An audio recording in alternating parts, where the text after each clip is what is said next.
তো বন্ধুরা দেখো দুপুরবেলা কি করবো, খেয়ে দিয়েছি। গুড মর্নিং বন্ধুরা, তোমার সবাই কী করছো, কেমন আছে? আশা করি তোমার সবাই ভালো আছে। আমার পরিবারের মোটামুটি সবাই ভালো আছে। তো নতুন একটা ব্লগে অনেক স্বাগত জানাই। তো আমি আমার ব্লগটা এখন থেকে স্টার্ট করলাম। এখন প্রায় বাজে 8টা, সাড়ে 8টা বাজে। পাপা স্কুলে গিয়েছে, আমার ছেলে আর আমার মেয়ে বসে আছে। বিছনা গোছাবো, কাজ সারা হয়নি কিছু। আমি ঘুম থেকে উঠলাম, দেখেছি চোখে টোকে পিছুটি ভর্তি হয়ে আছে, নোংরা, কোনো ব্রাশ করা হয়নি। তো চলো ব্রাশটা করি। ভিডিওটা অবশ্যই তাক দেখো, ভালো লাগবে। যদি ভালো লাগে দেখো অবশ্যই লাইক কমেন্ট শেয়ার করে চ্যানেলটাকে সাবস্ক্রাইব করে কিন্তু, ঠিক আছে? Tata, love you.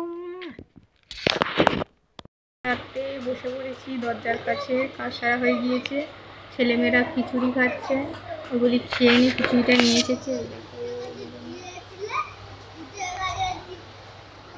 দুজনে বদমাশি করছে, খাচ্ছে আর বদমাশি করছে। তো চলো খেয়ে নিই, নিলে আর স্নান করতে যাবো, ঠিক আছে? টাটা। তো বন্ধুরা, কাজটা সেরে স্নান টান করে অনেক কাঁচা ছিল, কেচে টেচে দুপুরবেলা লাঞ্চ করতে বসে গেছি। কি ঝাল দেখো। দুপুরবেলা পান্তা মুড়ি মিক্স করে খাচ্ছি, ছেলে আর আমি এক পাতেই।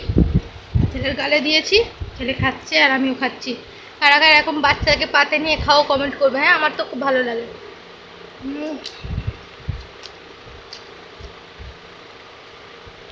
অসম্ভব ঝাল, প্রচুর ঝাল, খাওয়া যাচ্ছে না। চলো খেয়ে নিয়ে পরে আসবো, হ্যাঁ? টাটা। তো বন্ধুরা দেখো দুপুরবেলা কী করবো, খেয়ে দিয়েছে, শুয়েছিলাম। শুয়ে থাকতে থাকতে 4টে বাজে। তখন ছেলেকে বলি পড়তে পাঠিয়ে দিই, কেন ছেলেরা পড়তে গেলে, দুদিন পড়তে যায়নি।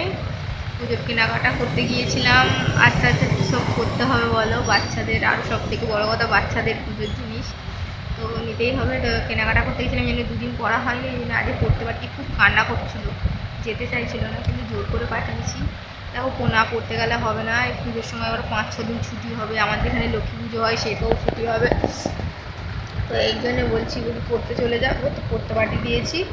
তো চলো আমি একটু শুয়ে থাকি, শুয়ে থেকে উঠে ঘুম থেকে একটু শোবো, শুয়ে আর উঠে আর রান্নাবান্না কী হয় হবো, ভালো লাগছে না নয়। তো চলো পরে আসি, টাটা।